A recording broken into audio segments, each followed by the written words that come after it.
Hello everyone! In today's video, I'm going to be ranking what I believe are from worst to best Spyro the Dragon levels. Now, this particular list isn't going to be dealing with the flight levels or the home worlds.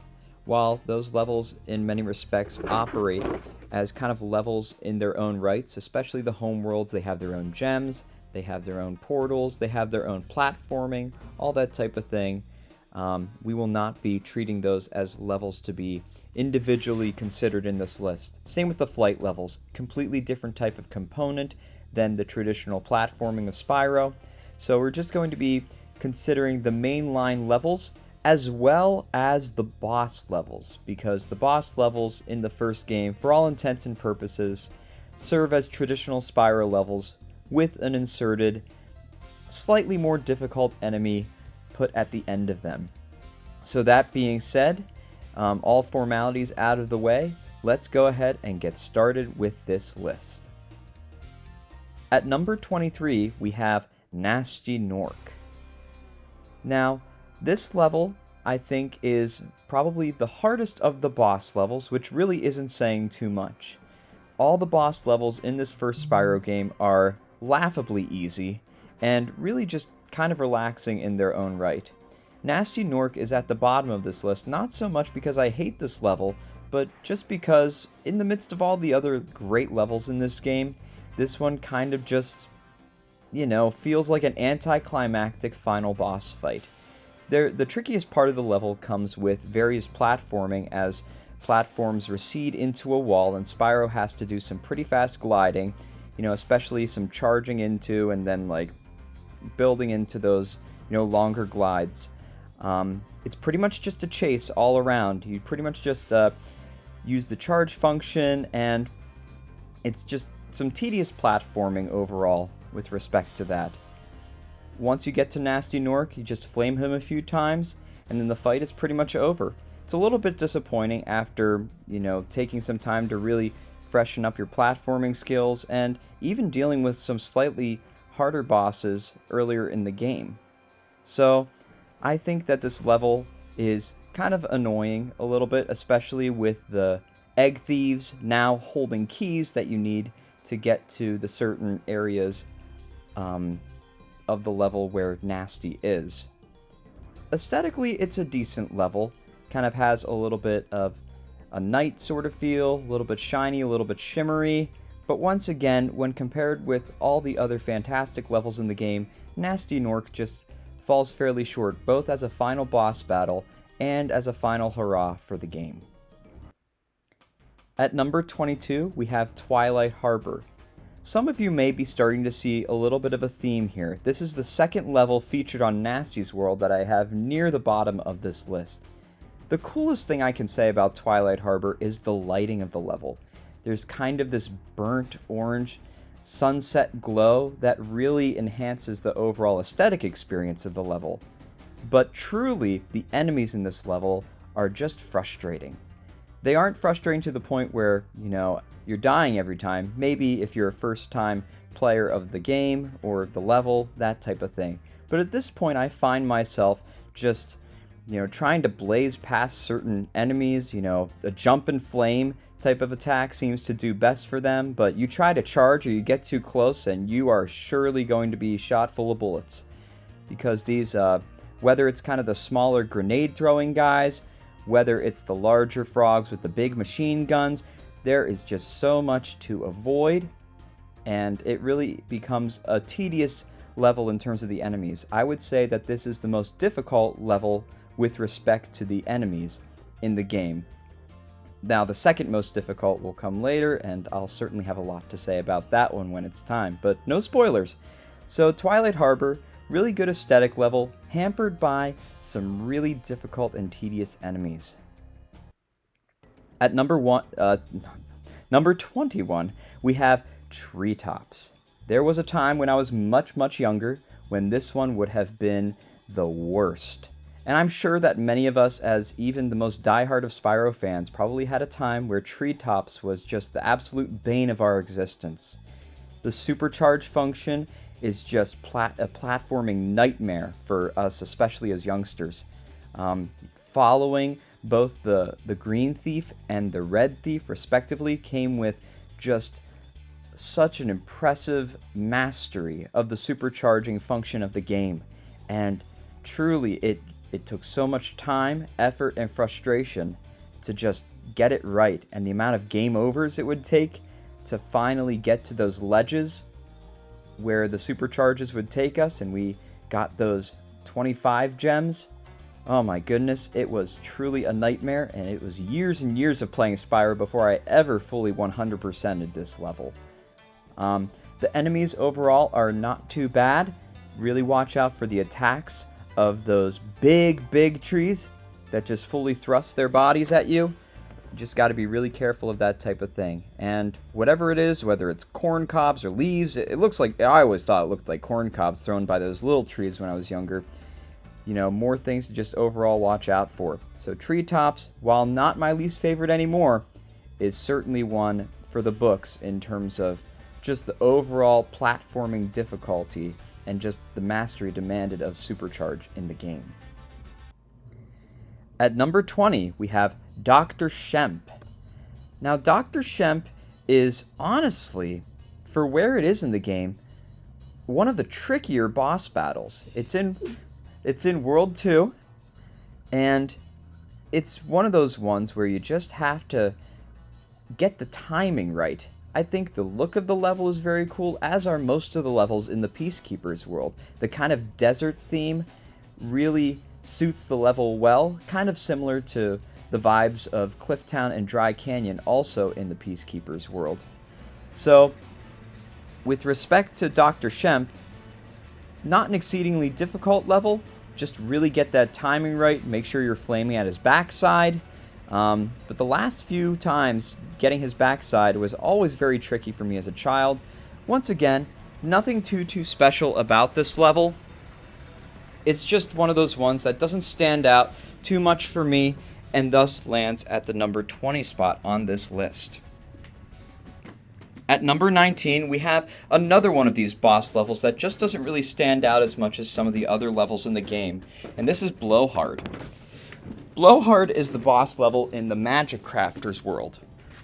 And Magic Crafters, being one of my all-time favorite worlds in the game, boasts some fantastic levels. I would say that Blowhard is just, among the rest of the Magic Crafters levels, doesn't really stand out. There's no real supercharge. There's not too much in the way of demanding platforming, and it just feels like a canned reiteration of most of the other things that make the Magic Crafters levels so special.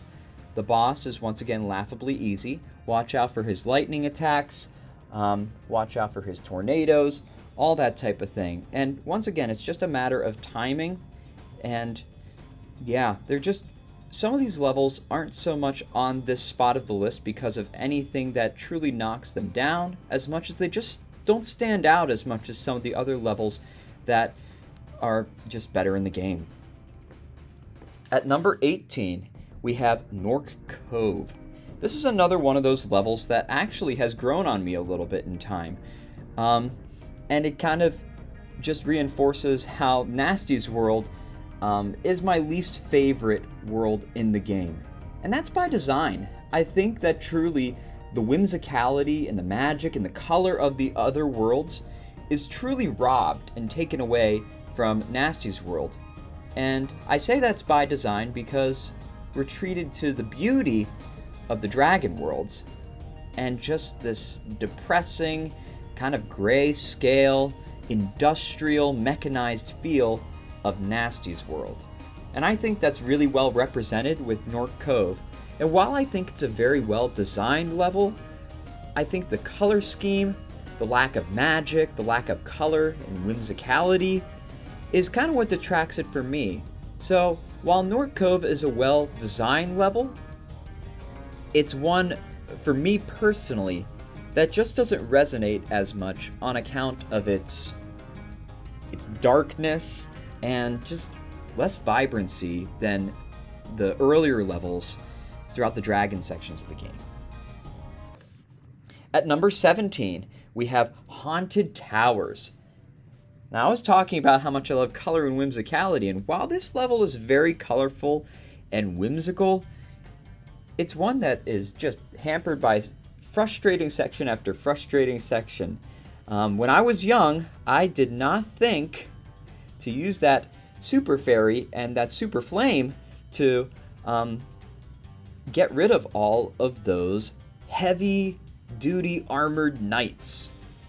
And now I know to do it, but just making sure that I charge fast enough to get back from where the fairy kisses me to where the knights are, boy oh boy, it is something that I still struggle with to this day. You have to be really good at the platforming, especially when crossing that bridge. You all who have played the game know what bridge I'm talking about, from the castle section fairy all the way across that bridge, and then getting to that one knight back there. It's tedious. And I can do it now. I'm pretty good at it now, but it's just one of those things that's just more of a hindrance than an enjoyment. Same with the last section of the level, where you have to just completely book it past those sleeping knights before they block your way to that final fairy. Just tedium and absolute frustration when I was younger. But the look of the level is beautiful. The supercharged section has its own bit of challenge. Just a lot of, unique ways to go. You have to go down like a really tricky, sharp turning supercharge ramp to just get to this bonus final section of the level. And once again, it's one of the more demanding levels with respect to platforming, which is great for people who love hard platforming, but if you're just looking for a relaxing escape of a Spyro level, this is one of the trickier ones in the game with respect to the platforming. At number 16, we have Misty Bog. I used to love this one way more. I still think that the soft, pastel-y colors of the level and the swamp and even the enemies really merit it as one of the most beautiful levels in the first Spyro game. However, you all know where I'm going to go with this. The attack frogs. That's all I'm going to say. My most recent playthrough of this game, I was like, oh yeah, Misty Bog, I'm so stoked. I love the look of this level, but oh my goodness, if you do not flame them first, you are in for a world of pain. Their tongues, they just attack so fervently, and it's, if you get in a whole room of them and you just try to book it, you just try to charge it, you're done. You're cooked.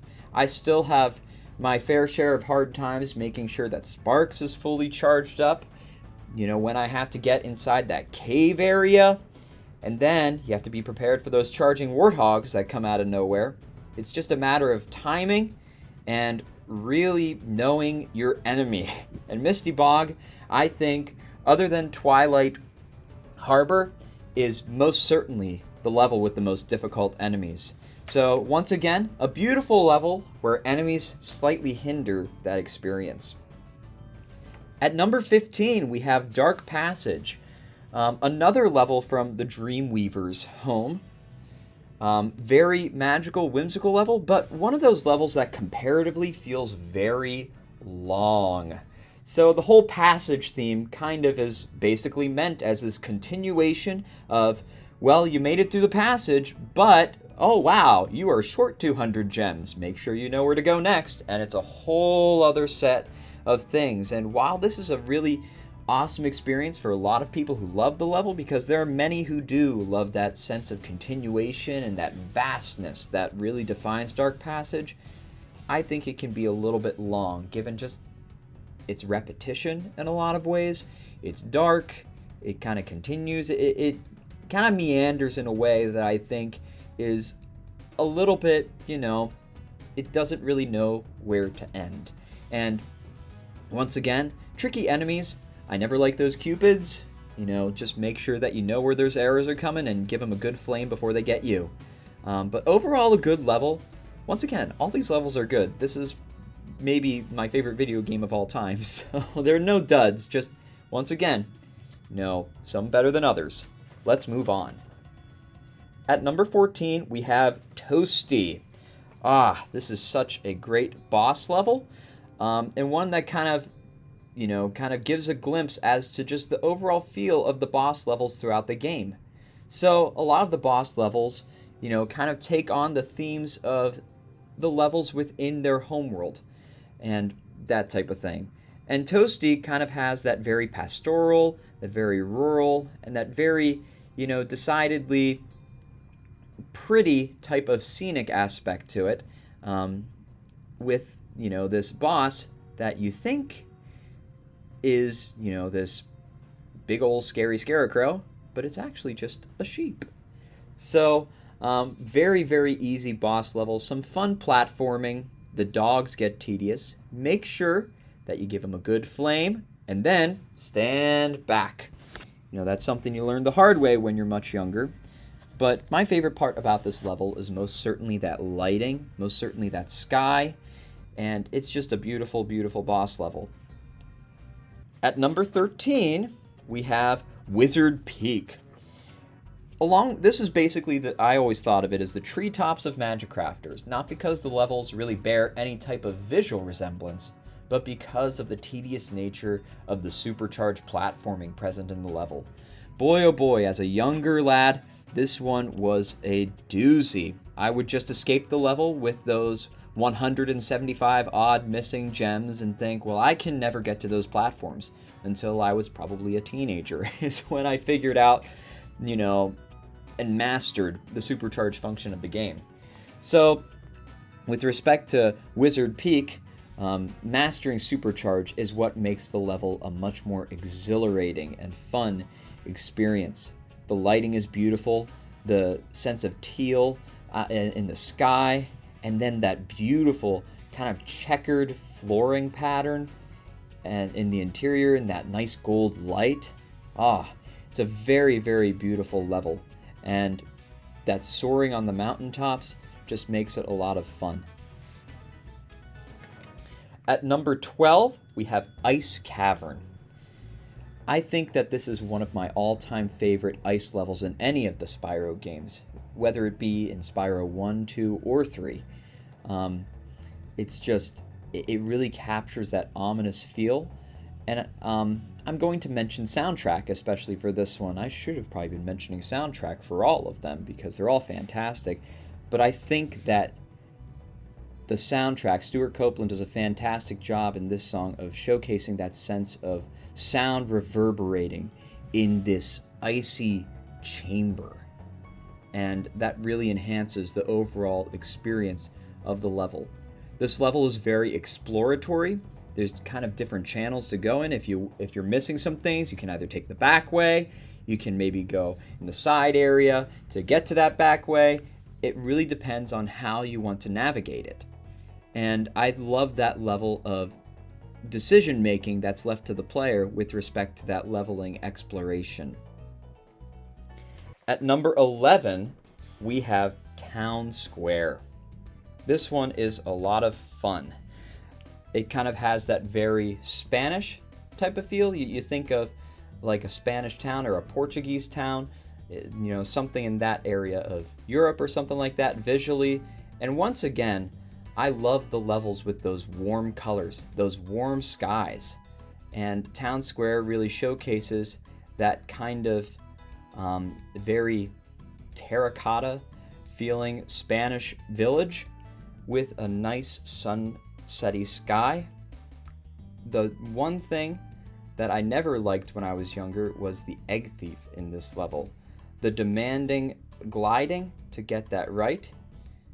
It was definitely something that I struggled with when I was younger. I perfected now, but definitely something that hindered the experience in my youth. But overall, a fantastic level and a great addition in the Artisan's Home. At number 10, we have High Caves. Here's another level I didn't enjoy as much when I was younger, mostly because of my lack of mastery of the supercharge function. But at this point, this level is just one that is just a fun proving grounds and practice for your supercharge. Being that it's the first real level in the game outside of the Magic Crafter's homeworld that offers supercharge, you are treated to the good graces of fairies that pick you up and just get you going. So in case you fall, they'll just pick you up. And it's a great place to just practice how you supercharge, how well you do it, and to just get better at it. And because of that, it makes it a really fun place to experiment with, charging and gliding, just charging with a nice jump, and seeing how far you can go. So it's a place where you can supercharge safely without the repercussions of needing to fall.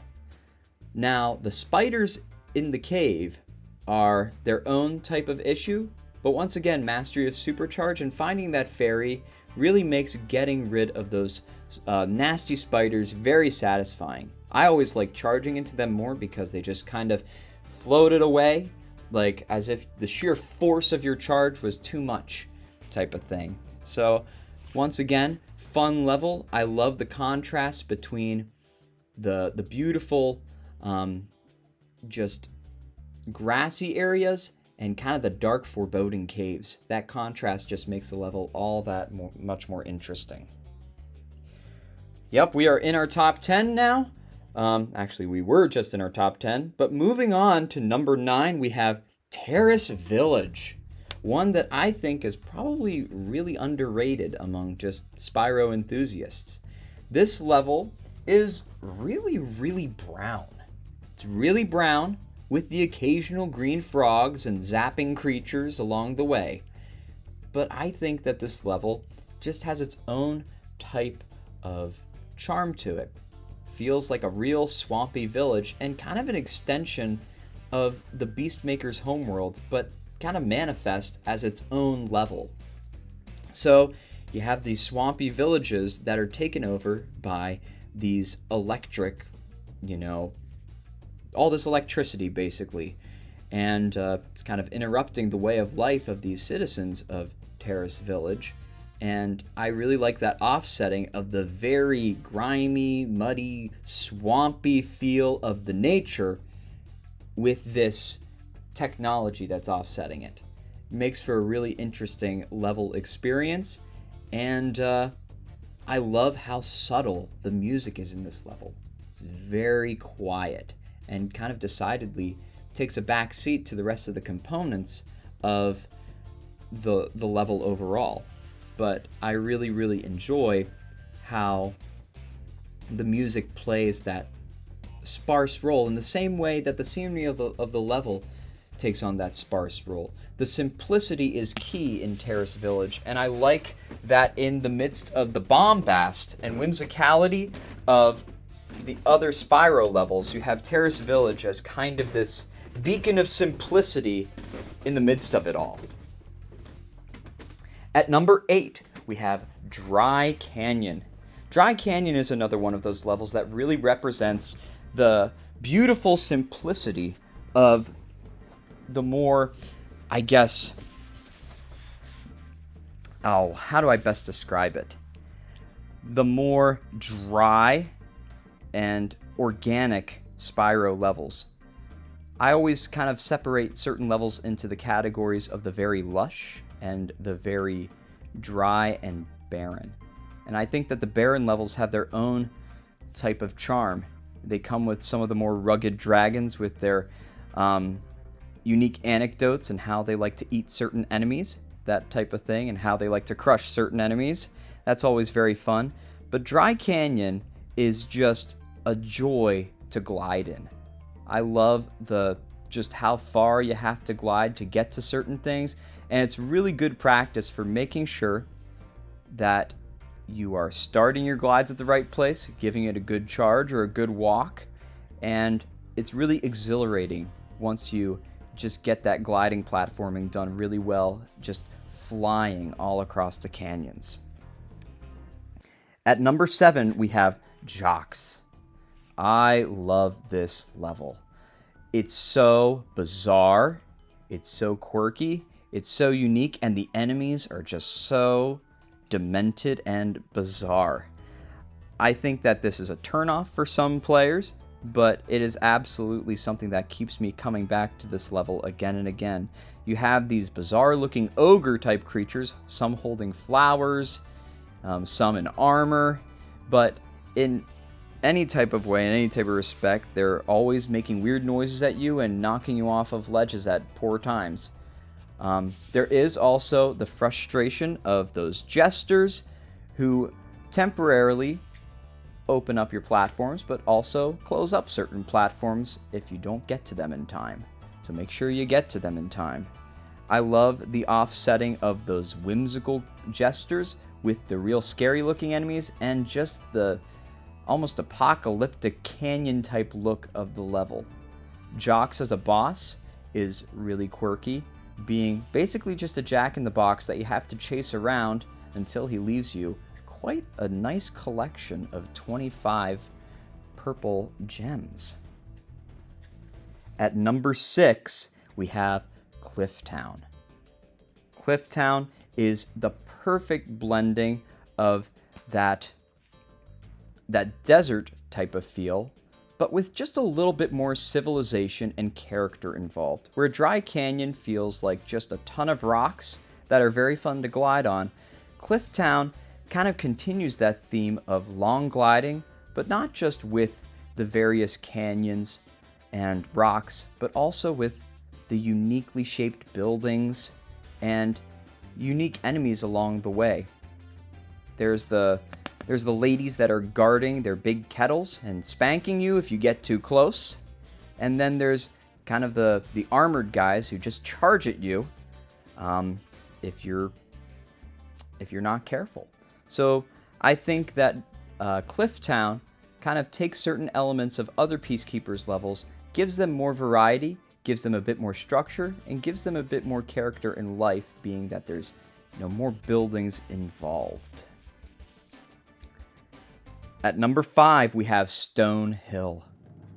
When anybody thinks of classic Spyro and just the essential and most beautiful level experiences, and honestly the levels that probably made most players fall in love with the game, it's hard not to mention Stone Hill.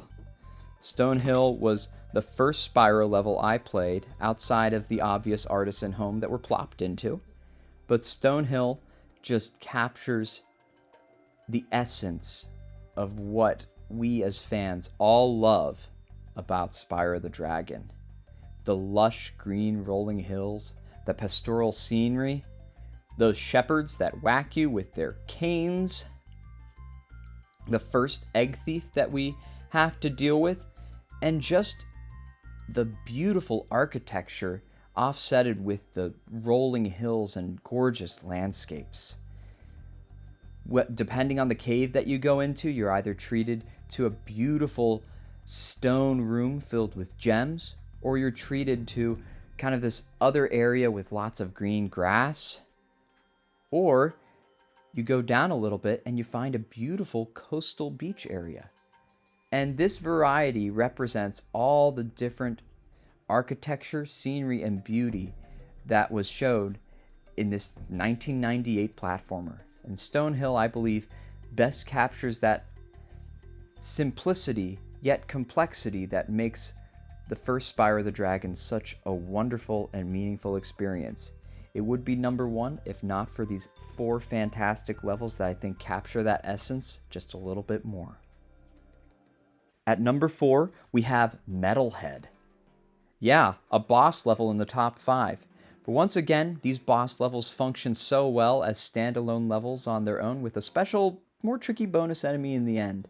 Metalhead has some of the most fun platforming and the coolest secrets that you can find in the game. Finding out that there was something behind that green waterfall section in the level was always a lot of fun for me, as well as just going around, being on those tall structures, finding those expensive, valuable gems, also a fun experience. And then that whole section where you have to glide down deep into that swampy area. Just awesome, awesome stuff. A lot of these enemies are some of the same that are in treetops, but with armor.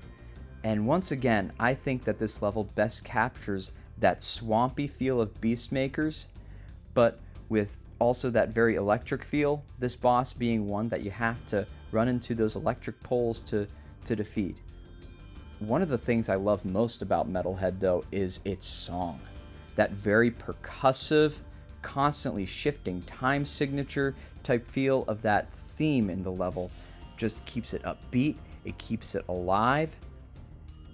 The balance between that lush green grass, the swamp, the technology, and all those enemies make for this experience as one of the, the most fun levels with respect to the platforming in the entire game. At number 3, we have Alpine Ridge. This level is, on sheer beauty alone, just one of the best Spyro levels of all time. That sense of just the green, but also that little bit of snowy and those ice wizards just make this level magical and so whimsical and fun. I really enjoy all the different types of enemies.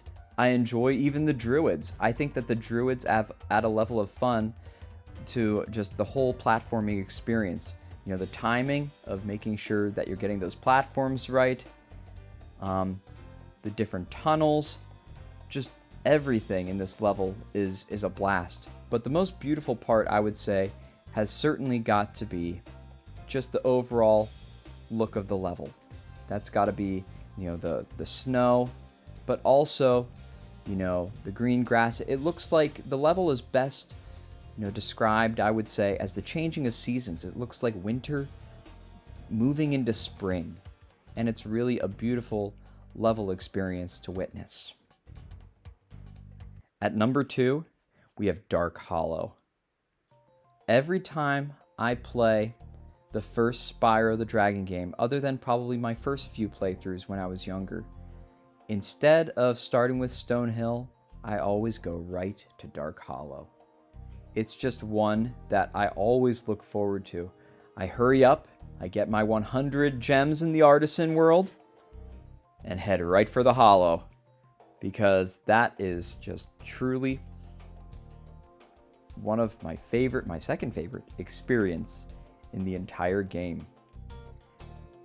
It's dark, but not in the same way as a level like Dark Passage or Gnasty Gnorc.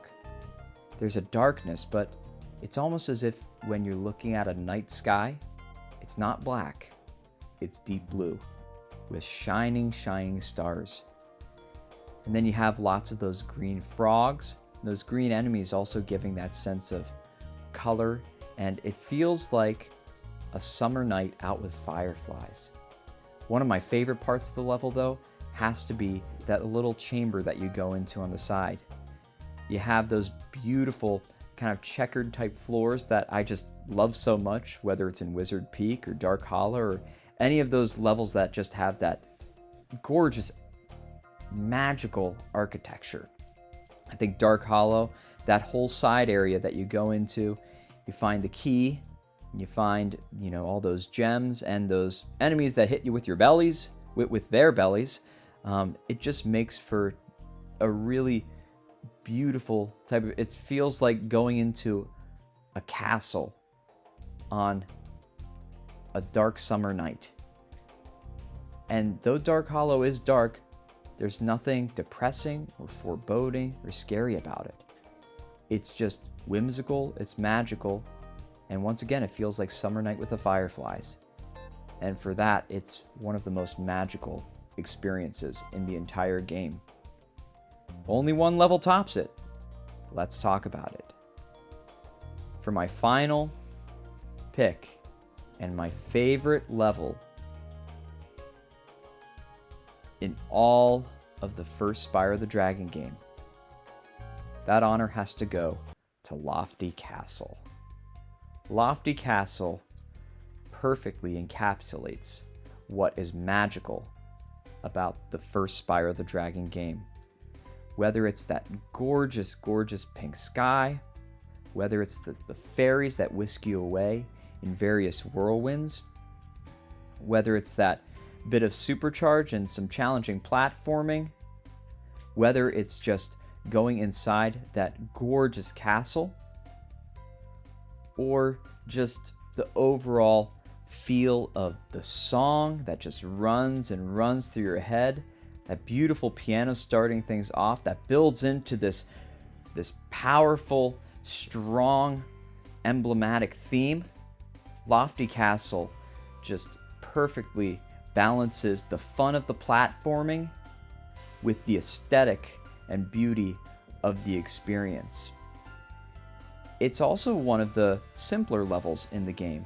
Though it's in the Dreamweaver's world, it only has 400 gems and really has a very straightforward structure to it. There are little side avenues you can go in, but overall it's a very straightforward, just fun, relaxing level. And it's that relaxation in the experience that really enhances that enjoyment in it. The enemies are likewise very quirky.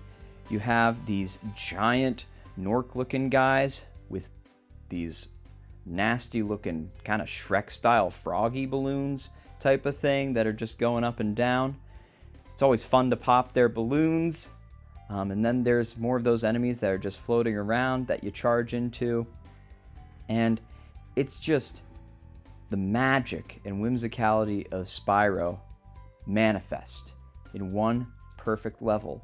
I dare say my favorite level in the entire Spyro the Dragon franchise.